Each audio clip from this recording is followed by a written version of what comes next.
The True Ambition podcast with John Zink is brought to you by IT Avalon.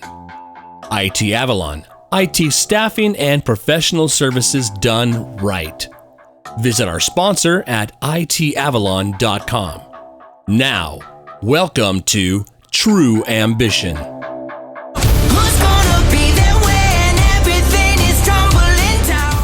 Welcome to the True Ambition podcast. My name is John Zink. I'm your host.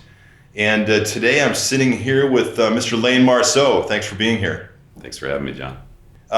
Layne is the president of Northern California Shea Homes. A little bit about Layne. He was inducted into the California Home Building Foundation Hall of Fame in 2009. And in 2014, you chaired the Pacific Coast Builders Conference. He has a BS in Management Science from University of California, San Diego, and an MBA in Finance and Accounting from the University of California, Irvine. Now, you've been with Shea Homes for 25 years. Yeah. Where's the commitment? So, you've got your wife, Shelley. Your kids are Colby, Clayton, Carly, and Chloe. Yeah. And a dog, Roxy. And we have to say, we have a dog, Bella, too. And a dog, Bella. Yeah. Sounds like a busy household. Yeah, it is. So you're a Warriors fan. Right. So one of the things you told me was that you love Steph Curry. What do you love so much about Steph Curry? You know, Steph's just he's the ultimate athlete and competitor, but I just like his approach to the sport and his approach to life. He's got a lot of character. You know, on and off the court, I just think of him, I always think, you know, if you're a marketing company, how much you'd want Steph Curry to represent your product, you know, because he's prepared, he plays hard, but very rarely, you know, he's intense, and once in a while he'll get in arguments on the court, but it's pretty rare. Yeah. He's not like Draymond. Not like, it's kind of hard to believe they're on the same team sometimes. You know, Steph's the kind of guy that, you know, he'd help the guy if you knocked him down to get up if he's on the other team, as compared to just shining on and walking away. So, yeah, he's the kind of guy you want to play with. Yeah. So. I love watching some of the old film of him as a kid just out there shooting and watching some of that history. So I'm a big fan of his too. Yeah. I'm not a Warriors fan. I'm not actually even a basketball fan. I love playing basketball, right. But watching that guy, you know, it was almost like back in my days, back in Illinois, watching Jordan and the Bulls. Yeah, so they did him and his father play up in Edgewood, that celebrity tournament golf, and watching also the dynamic of him and his dad is really fun to see too. You know, the competitive juice there, and then he has his brother Seth, who's also in the NBA, right? And so all three of them. You know, great family in terms of how they support each other, but then you see that competitive juice that they have even when they go against each other. Yeah, I think it was a few years ago. Didn't they have a competition between the two of them? Whoever lost had to jump in the water? Yeah, they did it again this year too. Oh, did they really? Yeah. That's awesome. Yeah. So I'm a big music guy. You know that about me. Yeah. Just full disclosure, we're friends, and I actually bought a Shea home, and that's how we met. But I ask everybody, what's your favorite band? And you said? Aerosmith. Seen him a couple times, you know, Steven Tyler somehow, I mean, he's got to be in his 70s, I'm going to guess. Amazing. And his energy on stage and his ability still to belt it out. And then he hosted one of the shows, I don't know if it was X Factor or one of the singing shows. And he was just, you know, just laid back and cool, but still, you know, he was entertaining even in that forum, you know. Fun guy for sure. Well, he's the consummate performer. Yeah. You know, he's there to make people smile. Right. He's there to make people happy. And it's effortless. Yeah. Opens up his mouth and just, whoa! Yeah. You know, and you know, playing in bands my whole life back in the day, you know, Toys in the Attic, that whole album, you know, I just loved playing all those songs on drums. I could never sing it. It's way too high for me. Yeah, it's still one of my, you know, take the boat out in the middle of Lake Tahoe in the evening and crank the stereo system, get a little Aerosmith on there. There's just nothing better. Oh, yeah. Great music. And then, you know, I graduated high school in 1990, and then, you know, after they got sober or whatever, they came back and just, went crazy. Oh, it was after Run DMC remade Walk This Way, and then they came out and had a resurgence, but yeah. So you grew up in San Jose. Now, No, I was born in San Jose. Didn't really grow up there. Oh, you didn't? No. Okay. Yeah.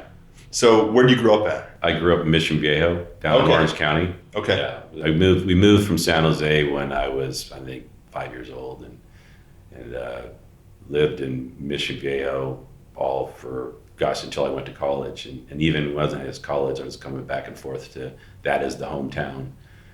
Went to Mission Viejo High School. Okay. Yeah. So it was a great community. It was to be honest with you, it was one of the things as a young kid to see. It was one of the first master plan communities, almost really in the United States, in terms of a planned community that had community centers, rec centers, the swim team. If you've ever heard of the Natadors, I swam on the Natadors as a kid. They were one of the best swim teams in the nation. A lot of the kids swimming went to the Olympics.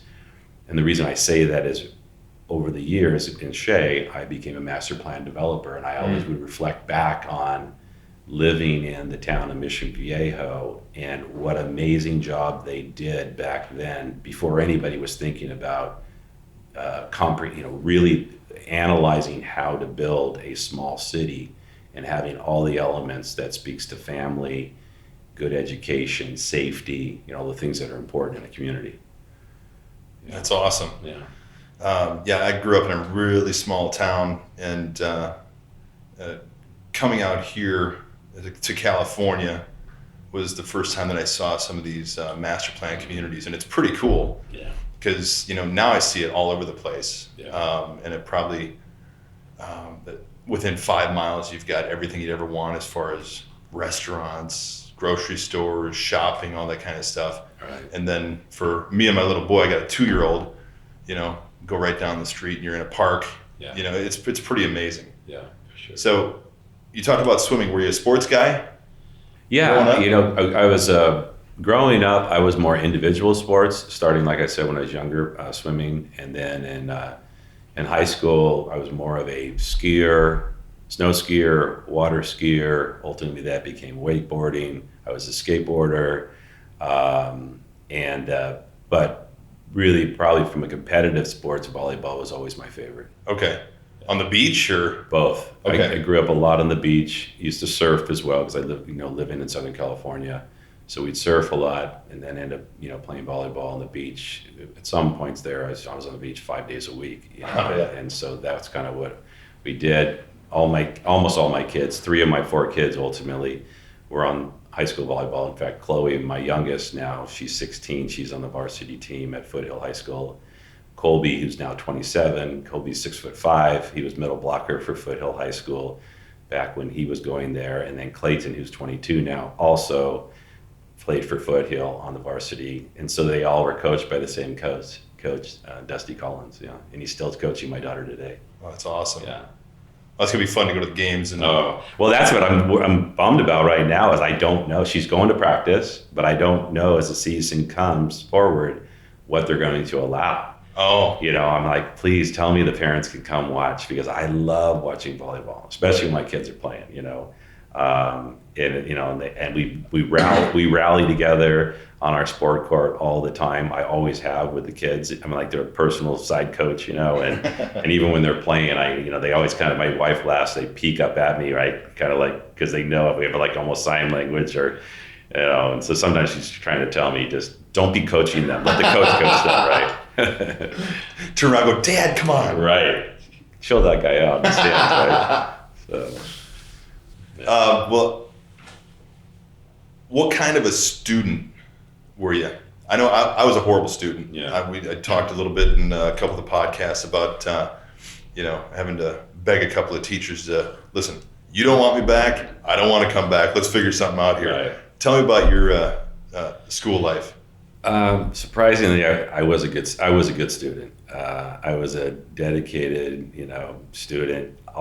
Being that I hung out with different groups, but one of the groups I hung out with, the guys who go surfing. And when you live in Southern California, you have a way of missing class to get down if the surf is good.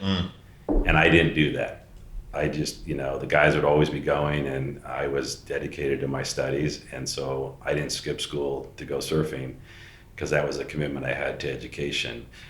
Not sure why, sometimes I look back and think to myself, you probably should have ditched class a few more times and caught some good surf days. But so no, I was a good student, got good grades. I excelled in math. That was definitely, and in English, I struggled. I made it through it, but it was painful for me. But I would grind through the English courses and didn't really have much inspiration for classes like history, probably like geography a little more, and civics and that kind of, those classes. And I like music. I dabble in drums and I dabble in guitar. I'm not really very good at either, but I can play around with it. No, I was a great math student to the point that they had to put me they'd literally sit me in the corner when test time came, because I wouldn't miss a problem. I mean, it just came so natural to me. That's why I ended up eventually being a math teacher. Well, that was my next question. Actually, was go back to that for a second. It's so interesting. Like when I was in school, band, chorus, some of the things I was interested in, right, sail right through, and I loved it. I loved being there for all of it. Yeah. And then I would sit there in other classes and just be daydreaming about other things. Yeah. And it's so interesting. Like you're in math class and they just put you in the corner because like you're good. Yeah. We can't teach him anything else on this right now. It's interesting then. I was surprised when I dug into your past. It's like, how did you become a math teacher? Yeah. Tell me about that a little bit. It always, like I said, came easy to me.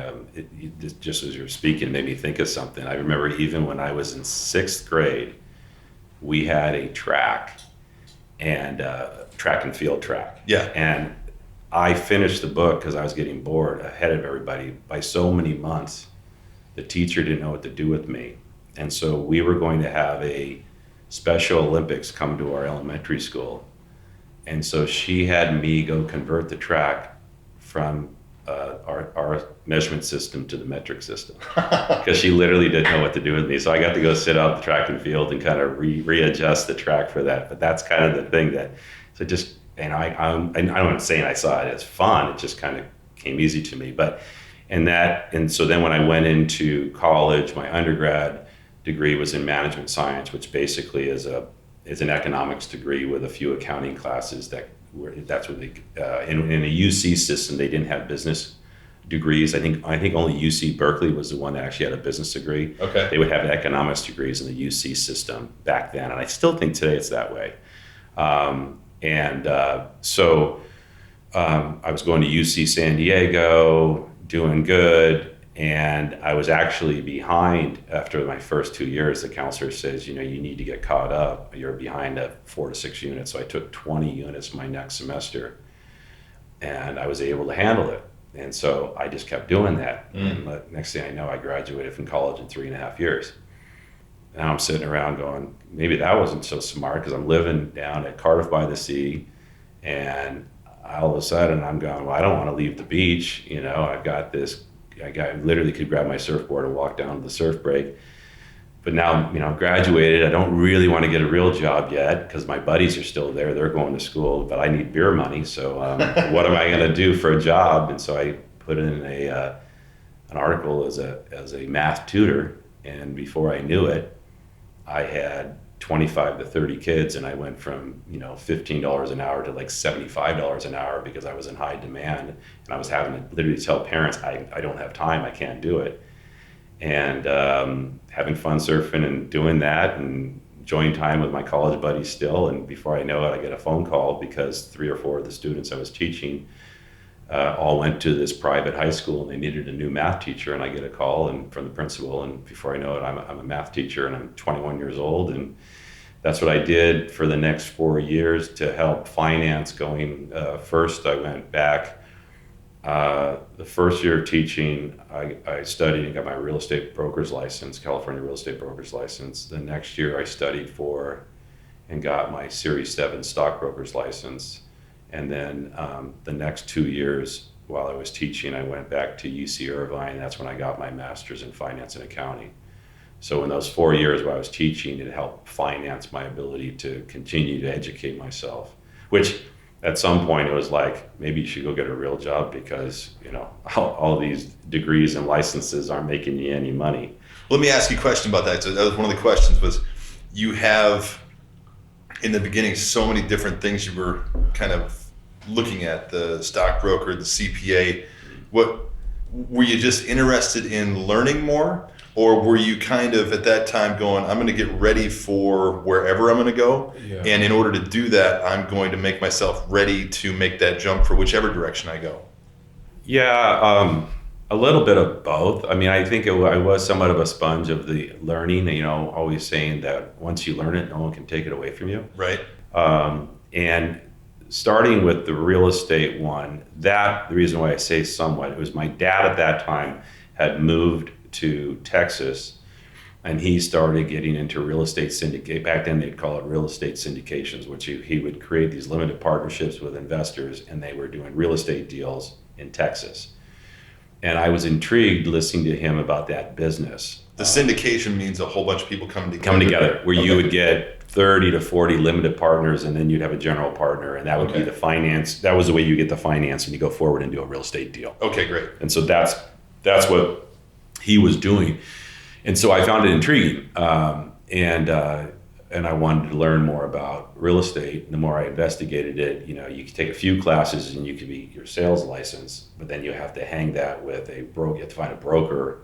And so, but if you study longer and take more classes, and since I already had my undergrad degree, some of my classes from undergrad degree at UC San Diego qualified for those classes, because you had to take 8 classes, and I think today you still have to, and then take this pretty difficult test for that one, and I was successful in doing that. That's how I got my broker's license. The good thing about that, I reckon, Clayton, my son, and Colby, I'm trying to get both of them and my daughter Carly to do this now, because having your broker's license in particular, when I think about how much money I've saved myself or I've helped my friends over the years doing real estate deals, because I have the capacity to work the deal for myself or for them and represent myself, it's been incredibly valuable financially. Right. So that one I recommend to any young person, go do it. The Series 7 stockbroker's license was a little bit more of the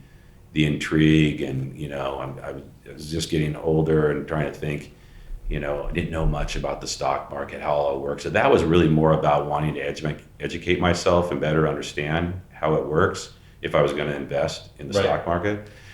Interesting enough, it was 1987 stock market crash, because I graduated in 1985 undergrad. I finished that and I went to a couple week internship with, I don't remember the company, but a stock brokerage company, and I was there for Black Monday.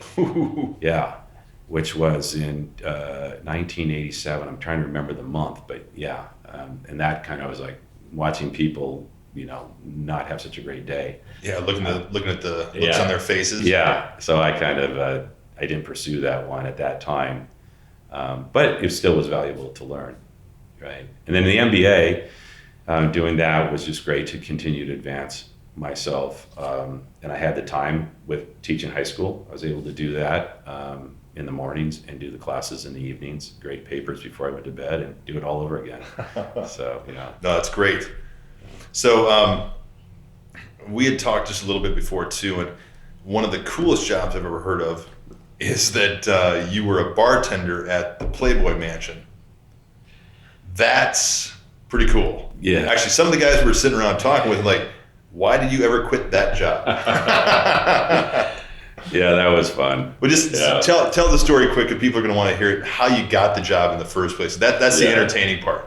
I think at the time I was going to UC Irvine at the time in the graduate program, and a friend of mine, Billy, one of my best friends, was up at UCLA, and he had a job working for, I think the guy's name was Colin Cowie, and he was a promoter and he was starting to really get into the Hollywood scene and providing for the big parties. And he landed the wedding when Hugh Hefner married Kimberly.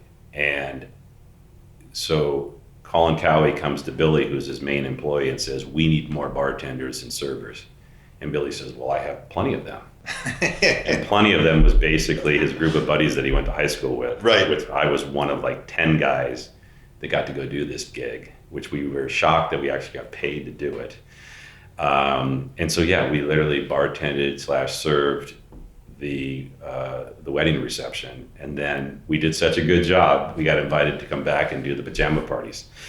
So you're right. No, but at some point we got fired. I think they realized that we probably weren't as professional as what they needed, because we were all 22, 23 years old. You're like, this is awesome. Yeah. So it was a fun experience. And I think what I was sharing with the guys is like, as I progressed in my career and I saw myself as being relatively successful, I would laugh at my dad when he would see his friends, and his friends would ask, what does your son do?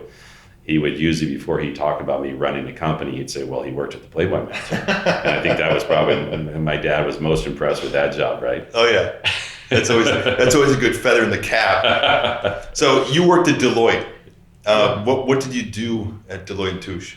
So as I finished my MBA program, again, kind of continuing education for a lot of people as you go in. Back then it was called the Big Eight public accounting firms. Today I think it's the Big 4 or 5. Yeah, Big 4. But I started with Touche Roche, who ultimately merged with Deloitte Haskins and Sells, that they became Deloitte Touche. Okay. Today they might only call themselves Touche Roche, I don't know.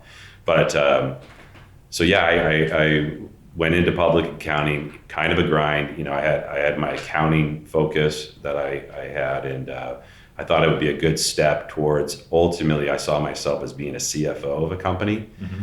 And so I went and did that, and I specialized pretty early on because they found out I had my real estate broker's license and I was interested in that. Mm-hmm. And so in the particular company, Deloitte, they had specialty groups. And so I became really early on into the real estate specialist.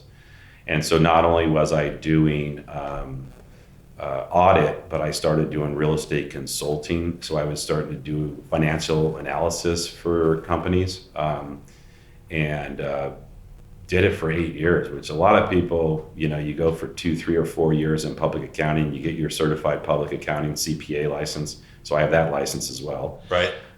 So I got my CPA license and continued, and I was all the way to being a senior manager, and I was 2 years from being a partner.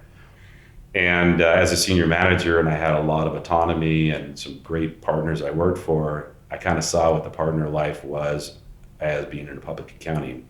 And for me, I realized even though I could be really successful and have a great career, the idea of just reporting on historical financial statements, it's kind of like, where was the big excitement? It just wasn't, for me, it wasn't exciting enough. Right. And so that was a point in time I started to say, maybe I should see if I want to take a redirection in my career. And this idea of being a controller / CFO for maybe a real estate company might be something interesting. And then that's when I was able to go get the job at Shea Homes. So I went from that to Shea Homes. And I started as their controller for their Southern California division. That was my next question. So how did you interview at Shea? Did you know somebody at Shea? No, I was actually a headhunter of all things. So this gal, Chris Quinn, I still remember her. I still see her once in a while at industry functions. And she, 6 months prior, she cold called me for a different interview with a different home building company. And while the interview all went great, it wasn't just a perfect fit. And so I didn't move forward with it, but it kind of taught me what I really wanted in a company. Right. And so I said to Chris, this is what I'm looking for. And I also said to her, I'm now realizing that not only do I want to be the controller CFO, I really want to be a president. I want to run a real estate company. And she waited 6 months before she called me back. And when she called me, I remember saying, you don't even have to tell me anything. The fact that you waited 6 months to call me means that you listened to me.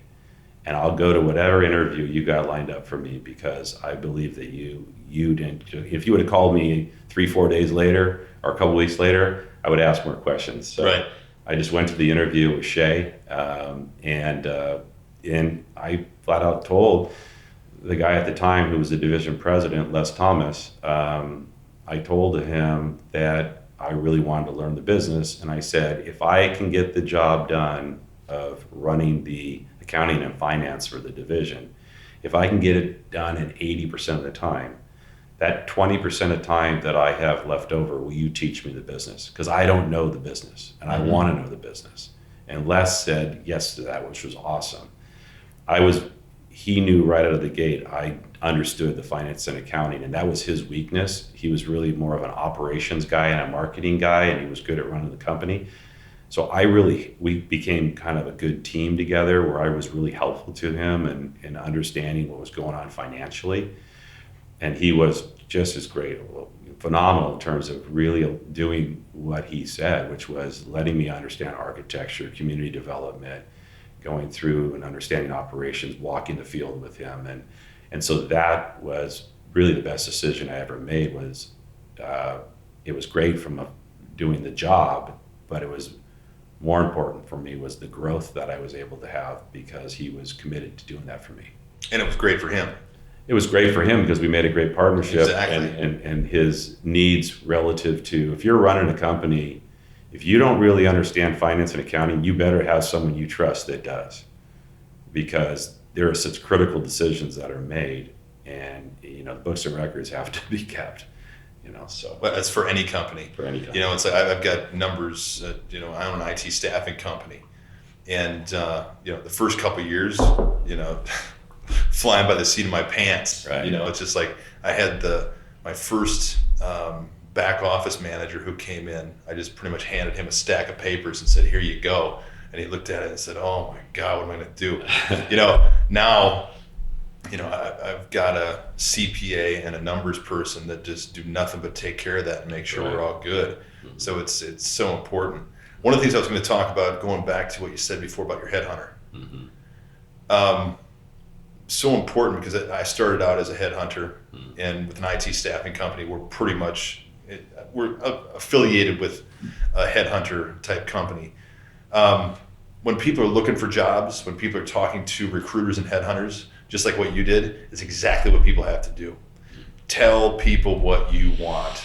Otherwise, you're wasting your time and you're wasting their time. It's just like, you got to come out and tell them. And then those people will listen to you. I will listen to people when they're straightforward and they tell me exactly, "Listen, John, this is what I'm looking for." And then you'll have somebody come back to you. They go, "Oh, wait a second. Layne told me he was looking for a presidency of this kind of company, wants to run." It's exactly what people need to do. Mm-hmm. So thank you for bringing that up. Yeah. Said before, we own a Shea home. We love it. Great company. Tell me about Shea Homes. I saw that you guys are involved in building the Hoover Dam and the Golden Gate Bridge. Mm-hmm. Not Shea Homes. That'd be a weird home. Yeah. Tell me about Shea's involvement in building the Golden Gate Bridge, and just a little bit of history about Shea. Yeah, so Shea Homes is one of a multitude of companies under the umbrella. The parent company is a J.F. Shea company. And so you have Shea Homes, you have Shea Properties, Shea Heavy Construction, and there's also what's called Shea Ventures, which is like venture capital. Mm-hmm. And part of that came from them being successful, the Shea family, and at some point almost not having enough opportunities to invest their monies back into real estate or heavy construction, and so they were doing startup companies through venture capital. And then there's even some other smaller companies, Reed Pumping, and there's some other smaller companies under the JF umbrella, but those are the main four. So we do for sale. Shea Homes does for sale homes, single family and multifamily, which would be townhomes and condos. And then Shea Properties does apartments, and this is construction. And in Properties case, it's not only do they construct, but they hold for their own account. They don't typically they sell sometimes, but most of the time they're building for holding as asset management and ownership. Okay. And so they do apartments, commercial buildings, offices, industrial parks, industrial buildings, and retail centers. Looked at hotels, but never ventured into that. But the history of the company is in heavy construction. And so going back to, I think it's all the way back to 1881. In fact, in California, I think our general contractor's license is license 8. So I think we were the 8th general contractor in the state of California.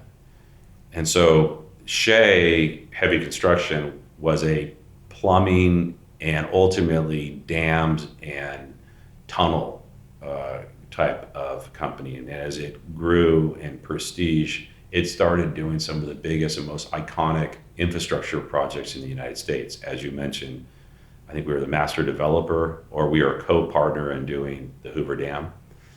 We were the lead contractor in the Golden Gate Bridge doing the pier foundations. So what that means is that was literally bringing a reverse pool of the San Francisco Bay going down to bedrock and drilling down and putting in the foundation system that holds up the supports for the Golden Gate Bridge. Not an easy task in 1934. Not an easy task now. Right, whatever the year that was. Ed Googled it earlier, and the water underneath the Golden Gate Bridge is 300 feet deep. Yeah, and if you've ever swam out there, why do they have, what's the prison that's out there? Alcatraz. The one time that I was swimming out there is when I was escaping Alcatraz. There you go, right? So, the reason they do it is because it was so treacherous that they felt comfortable that no one could swim and survive it because of the currents and the craziness of the bay and the winds that come up. And so it's still amazing to me that 90 years ago, if not more, we were able to do that. Mm-hmm. So the Sheas, I joke with building homes for people. I say, if there's one thing we can do, we know how to build a foundation. Right. Yeah. My next thing I want to talk about is something that's on everybody's mind right now, which is COVID. So in the construction business, in the home business, there's probably a bunch of different ways that it affects it, but I wanted to ask you, how has COVID affected your business as far as the houses you're building for people? Yeah. There's how it affected our operation and running our business, all the way down to managing our trades and the activities that go into building a home and the number of people that are part of those activities, from the plumbers to the foundation guys, to the framers, to the carpenters, to electricians, to the roofers, to the painters. What goes into building a home, Shea Homes, I have approximately 100 people that work for Shea Homes, my division. But indirectly, I probably have at any time, 3,000 to 5,000 people that really work for us through contracting, because we contract all those disciplines to come out. So the coordination of not only the 100 or so people, i.e. my project managers, that would be like traditionally they were called superintendents or assistant superintendents. We call them field managers and assistant field managers today. That's the titles that they have. And our customer service assistants, trying to deal with, still interfacing, managing all these people now in the new world of COVID and the social distancing and the protocols. It was really difficult. And as we're doing it, the governor of the state of California and the different counties, i.e. the 5 or 6 counties of the Bay Area, were changing the rules almost every week. Right. And I understand why. It was a dynamic process, right, that was happening, right, with COVID coming through. We were learning, and there was hot spots and all that, and to the point that we got shut down for 2 weeks. So we also learned what it was like to have our business get shut down, and that was scary. Maybe one of the better things that could have happened, not that we were being reckless at all, I wouldn't say we were, but all of those trades, when all of a sudden one day you're out of work, when we did come back to work just luckily a couple weeks later and then started the jobs back up, I think by knowing the threat of being shut down potentially again, everyone really listened a lot better. Whether that was about wearing masks or when the taco truck showed up at lunch, let's make sure that every 6 feet is where you're standing as compared to, crunched up around the window trying to get your afternoon burrito. All that stuff mattered, right? And how guys worked and in confined spaces, and a lot of times they do, and a lot of times a lot of the activities is not a one-person activity, it's a multi-person activity. So that was interesting, and we've done really a great job. But we were learning as it was happening, right? We were reinventing our businesses, felt like on a daily basis. Mm-hmm. And but we're much better at it today, right? Because we're now 8 months into this, something like that, right? On the consumer side, it's been really dramatic to see.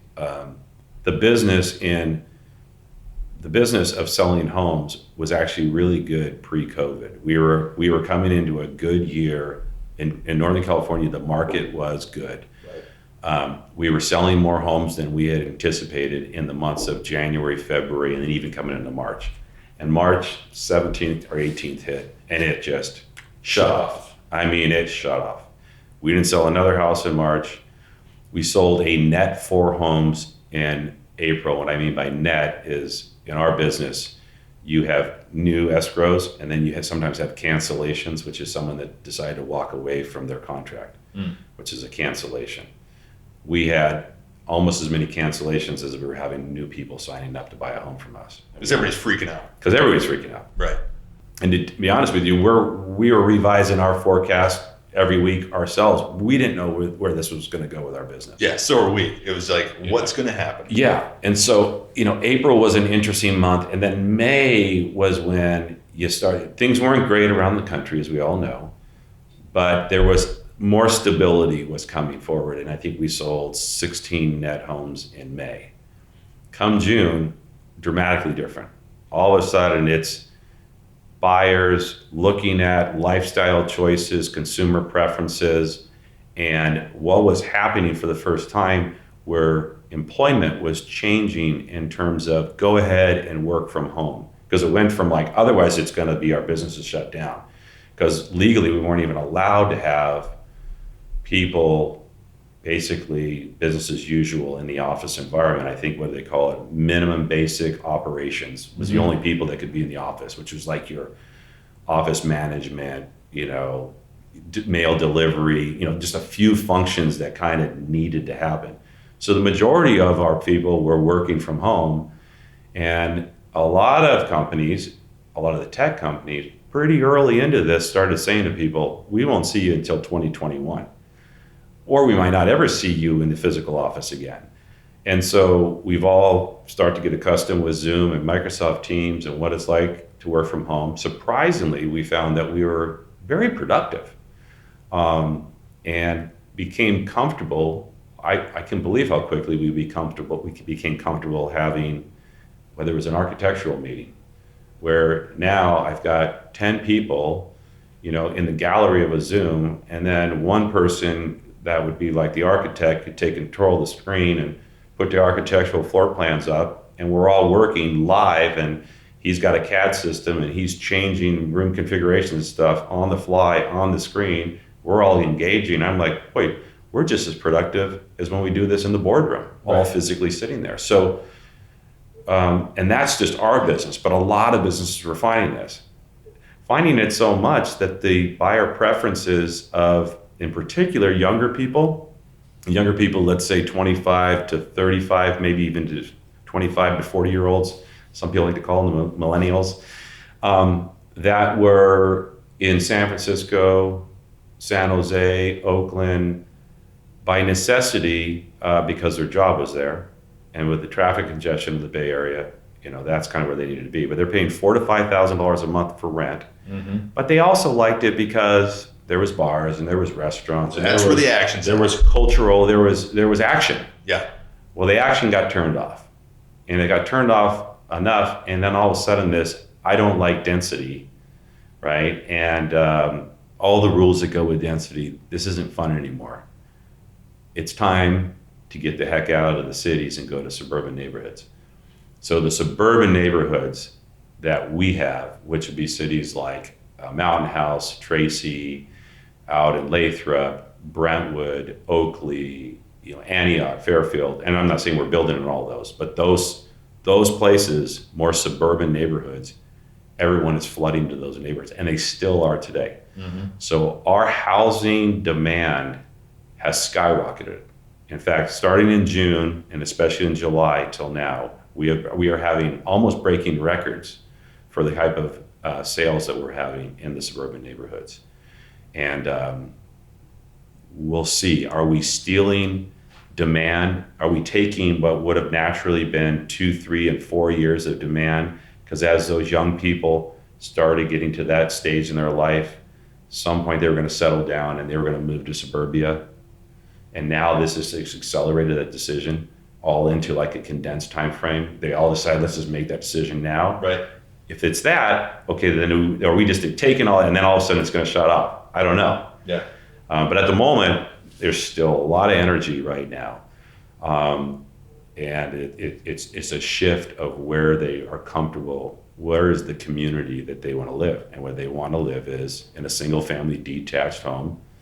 And so we've modified the product as well. And I can tell you about that too, if you'd like. Oh, my question before we get into that is, so what's going to happen to the cities? That's an interesting thing. Yeah. You've got all this commercial real estate sitting there in these big cities. It's scary.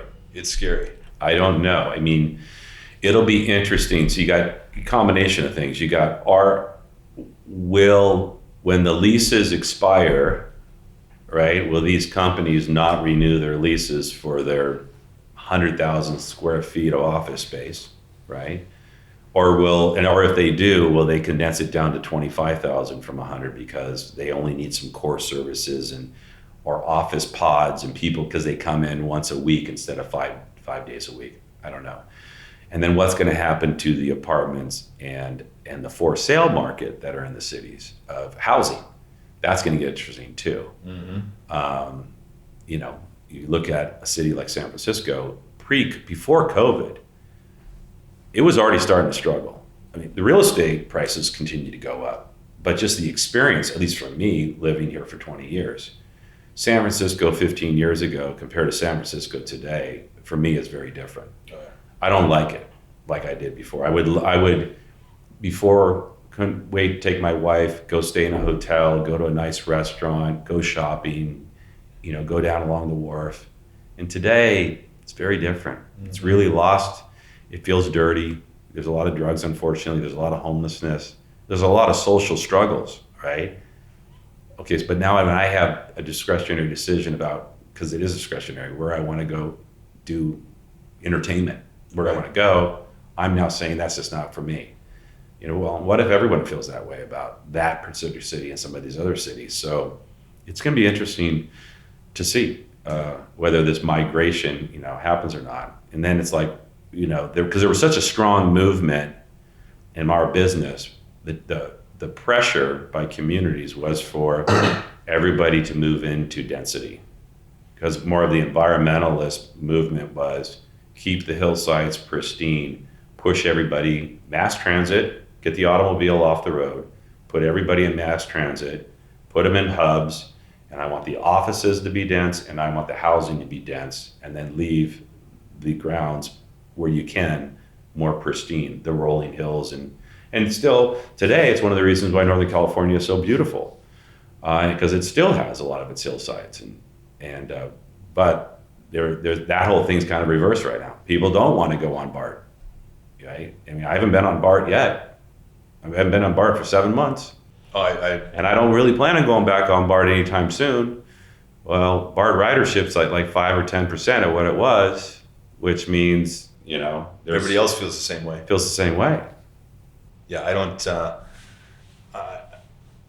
I disliked going on BART. I lived in Danville for a while when I first moved to California, and I'd go to Walnut Creek, jump on, go into the city for a job that I was working for 6 months, and I've never been sick so many times in my life. It was ridiculous, but it's just it's going to be an interesting next few years to see what happens to that kind of to San Francisco, to Chicago, these large cities where we all were told we had to go. Yeah. It was about 7 months ago, it was 8 months ago, something like that. It was right before COVID. I did a blog that was talking about working from home. It said the research I did said by 2024, over 50% of the people were going to be working from home. Boom, 2 months later, COVID hits. 75% of the people are working from home now, something like that. Right. And I don't see it going back. We were talking earlier, jump on the freeway to go to Pleasanton the other day at 9 o'clock in the morning. I was there in 35 or 40 minutes. Where if I would have jumped on at 8:30, 9 o'clock in the morning, hour and a half easy. Right. So there's a lot of great things that came out of this really disastrous, COVID situation that we're in. So, necessity is the mother of invention, and there's a lot of great things happening. So talk about some of the changes you're doing to, you were talking about some of the houses that you're going to be designing, some of the things the new designs you're going through. Well, what I say... Is that what you're going to talk about? Yeah. The home itself, I feel like, has never been so important as it is today. It is now, before it was shelter and family, obviously, and then community. And today it's your office, it's your kid's school desk, it's your place for entertainment. What are we all doing? We're all cooking, right? You're getting on cooking shows and you're cooking because you're not going out to the restaurants. You still want to have some level of entertainment with friends, but even that is somewhat controlled, and I'll talk a little bit about what I'm doing on design about that. And then it's your safe haven, right? It's kind of that safety place. It's your bubble. Right. We would always, before, almost build community first and then house second a bit, where it's like, make sure that they have that community experience. Some of those things we were talking about master plan communities before, right? About the beautiful parks and the rec centers and all that. And that's still important, especially outdoor stuff. But the home is so important now, more so than I can ever remember. And so we have looked at our designs on both homes we are already in production on, not stopping a physical home being built, but let's say I'm at the 25th home of what will be 100 homes. So I still have time to redesign the other 75 homes, let's say. Or when I was designing new communities that are going through the entitlement process that might be coming forward in the next 6 to 12 months. I'm taking all of those plans and I'm looking for opportunities to modify. And here's some examples. Laundry rooms. Now, laundry rooms are critically important, okay? And everyone loves to have a nice laundry room.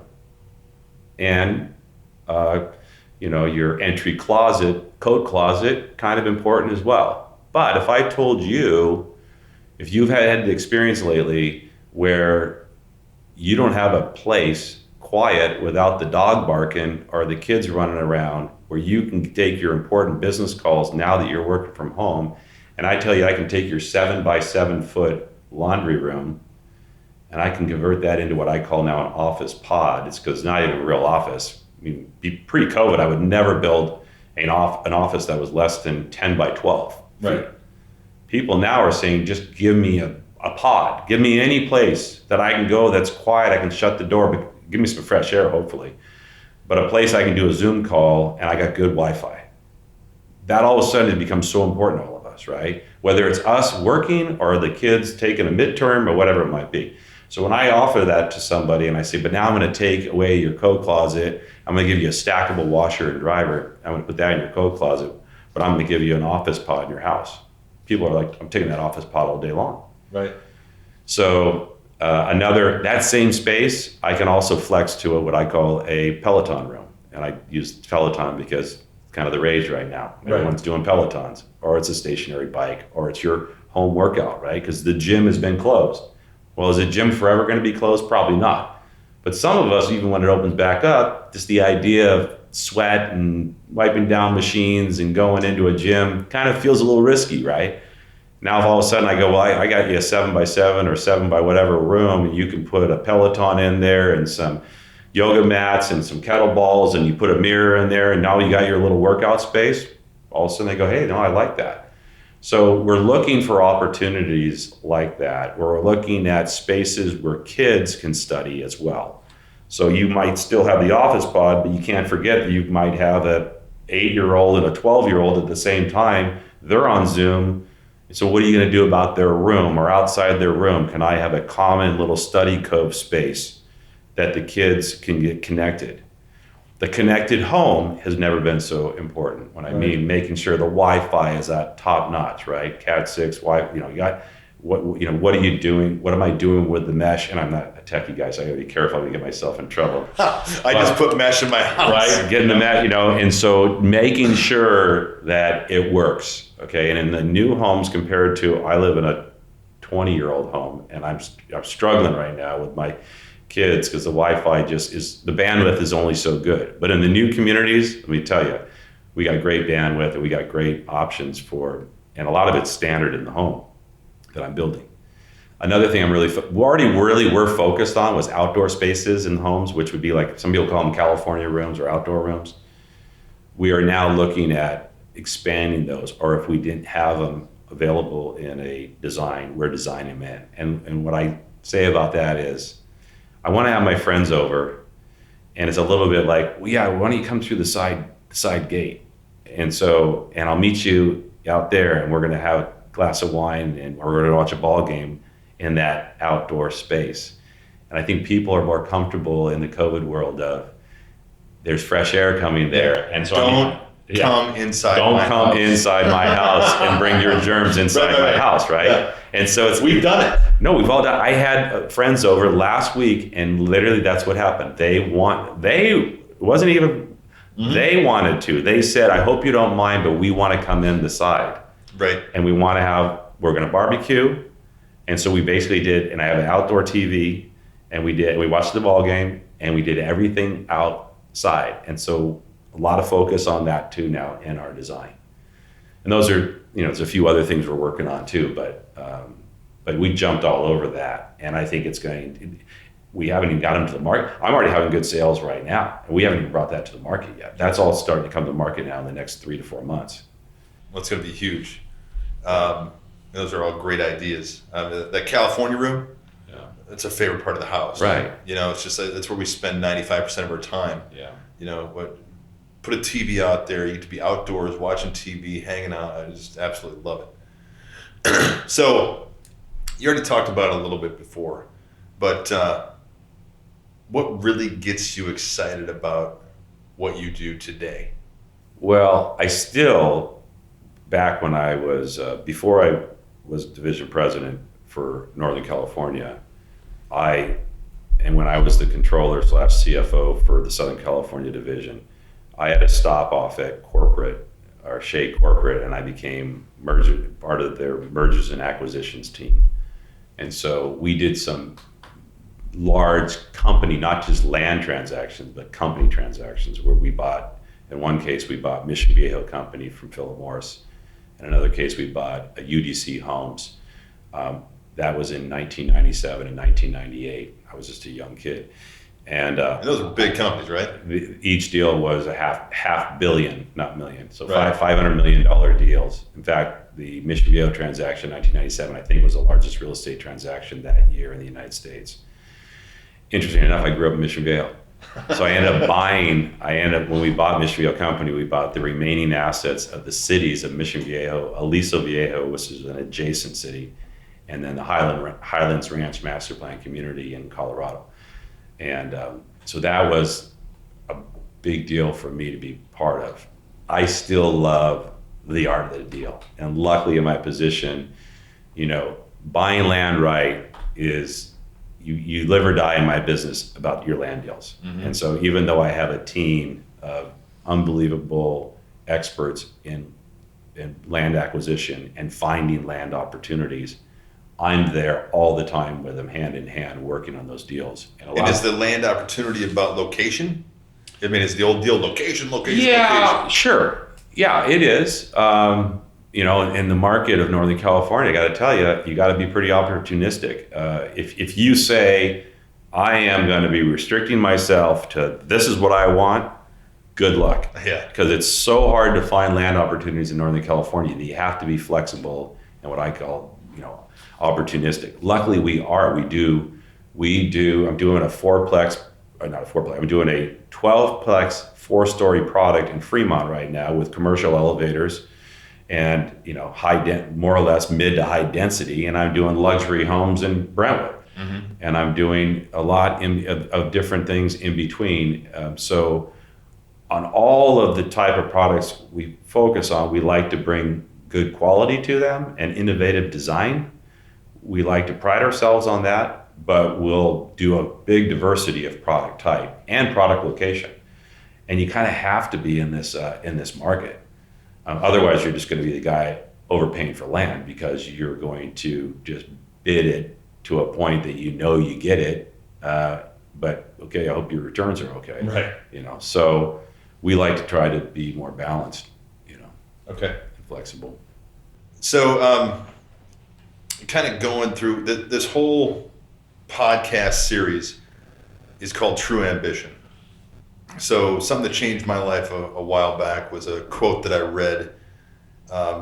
My back history is that I've gone through alcohol recovery. Mm-hmm. So one of the quotes that I read that kind of changed my life is, true ambition is not what we thought it was. True ambition is the profound desire to live usefully and walk humbly under the grace of God. Mm-hmm. Once I read that, it kind of changed my view and my perspective of things, because I've always been ambitious. But I think that what I was doing was being ambitious for the wrong reasons, mm-hmm. for my own pride, for getting ahead, making money, getting the girl, whatever it was. So some of these questions I'm going to ask here as we end are really to help other people to learn about how you got where you got, which they've already done a little bit. But now what I want to do is really focus on what your true ambition is and how we can help other people. Mm. So it always takes other people in life to, and you've talked about a couple of them, other people to kind of mentor us and teach us lessons, either good or bad, and we can take them one way or the other. What was the most notable event that led you to where you are today in your whole life? I mean, what was the thing that kind of put you on the trajectory to, this is where I'm going? Person or event? Event. Okay. We'll get to a person. Yeah, I think on the event, I would probably have to say that Mission Viejo transaction I was just talking about. I was fortunate enough because I can remember, and the reason why it truly was an event is John Shea, who's now 93 or 94 years old and still active in the company. He's just a saint of a person. He's so great. Him and, at the time, the CEO of the company, Roy Humphreys, and this is in 1997. And they brought me in, and I'm 34 years old, I think, at the time. And there was 52 companies that were looking at buying the Mission Viejo company. That's how competitive it was. And this deal was going to be massive. And they asked whether I would more or less take a step away from the Southern California division. They had comfort because I did this Chevron portfolio deal in Huntington Beach a year prior, and Roy got involved in the deal and kind of got to see my negotiating skills and my finance and math coming into that. Mm-hmm. So John and him looked and said, will you basically lead this effort for the company? And I can remember that mentally I wanted to say, that is so too big for me, right? And so and of course, physically though, I'm shaking my head and I'm giving them the absolutely, I'm your guy. Yeah. But inside, I am like, oh my God, I am so over my skis, right? And I've told young people, don't ever sell yourself short, right? People discount their abilities and they don't push themselves enough. And that was a crossroads for me because it could have been so easy for me to discount it and tell them I'm not your guy. Instead, I took a risk. They took a big risk and ended up being incredibly successful. And I grew tremendously from the opportunity. Did I have to grind and learn a lot? Yeah. But it ended up being what set me on the path. This turned out to be such a phenomenal deal, and I had such exposure to the 3 Shea owners, because there's actually John Shea, Edmund Shea, and Peter Shea, to the point that when we went back to Philip Morris in New York, it was just me with the 3 of them on the airplane going back to finalize the deal for the next 10 days in the attorney's offices back in New York. Moving me up to Northern California to run the company up here was basically almost like that's like, all right, you proved that you can do this, because at the time another guy was retiring up here. And it all happened because of that. Yeah. I don't think I would have had the unbelievable 20 years I've had running the company in Northern California had I said no to that opportunity. Just because he said yes. I was just going to compare it to what you were talking about before. I could have went out and went surfing, but I stayed in class instead. Yeah. It's almost the same thing. Right. I could have said no to that and taken the easy way out. It's very easy to say no. Right. So thank God you did it. And thank God you're here to talk about it for other people to learn about it. Yeah. So now the next thing we're talking about is, who are the person or persons that you learned the most from in your life? Well, there's been a lot of great people throughout. I've had a great career, and there's a lot of people that have, like John Shea in particular, I was mentioning earlier, and Roy Humphreys, and now Bert Selva is my boss today. He's the CEO of the company for Shea Homes. But I would have to say my father, who passed away a couple years ago. My father was a very successful businessman. He was we were talking earlier about COBOL computer language. My dad was essentially a headhunter back in the day. He had his company called Sigmatics, and at one point in time, he had 150 contracted computer programmers working around the world. He had multiple offices around the United States. He actually brought the company public, and we were more or less the fairly wealthy family on the block, right, or in the community. And I was really probably a pretty spoiled kid. Luckily, I don't think of myself I don't think I was a spoiled brat, but I had the luxuries of life growing up. And my dad, luckily, he enjoyed spending time with me when he came home from work. And for some reason, I enjoyed listening and learning about his business. And so instead of him just reading the paper and shoving me to the side and saying, I'm tired, I just want to relax, he would engage with me. And any given night for a half hour, 45 minutes. And we also like to play golf together. So we had a lot of time on the golf course in the evenings. We lived on a golf course, so we go play 3 or 4 holes before dinner. So I had a lot of time with Dad. Well, instead of just, talking about little kid stuff, we talked about business. And so he really inspired me and I got intrigued by business. He was running a company. I thought that was just something I would love to do someday. And so it just always had that desire to be successful and someday run a company like he did. Unfortunately for him, struggles as I was in my college years, he ended up losing a bad series of events, and he lost his business and went bankrupt. Mm-hmm. And then the beautiful home that I grew up in was foreclosed on, and the home was taken away from the family. So I saw everything from bankruptcy to losing our home, and then watching my dad have to rebuild. Luckily, he was a smart person, and he had his ability to rebuild, but it wasn't like immediate. It took time. And a lot of hardship. And for me, why it was probably the worst and best thing that could happen to me. Worst thing is to have to go through that experience and have to see your family have to go through that, and especially my father. The best was the learning that comes from watching and being aware that you can always lose everything if you're uncareful. Mm-hmm. And be careful about how you take risk in life and financial management and trusting of people and all that kind of stuff, right? I learned those hard lessons young watching him, and I think it really helped me as I went through my career. What was his name? Colby. Colby? Yeah. You got a Colby. And I have a so his formal name is Colburn, but he always went by Colby. That's awesome. Yeah. So I grew up, it's Larry, Lloyd, Lee, Lynn, and Layne, 5 of us, all L's. Yeah. Now you got I always wanted to have, if I had a son, I wanted to be named after my dad. I always told my sisters I get to reserve Colby for my son. And they respected that decision, which is nice of them. And so once we had Colby, I said to my wife, Shelly, I'm sure she hated me for it. I'm like, oh, no, they all have to be C's. Why? I go, we were all L's. That's kind of what we did, right? And she's like, okay, well, then our daughter we named Celeste. I'm like, no, that's a soft C. It needs to be a hard C, a cut. She's like, what? You know, so that's why it was Carly or now Chloe. And so anyhow, so her license plate on my wife's back of her car is CCCCRZY. Crazy.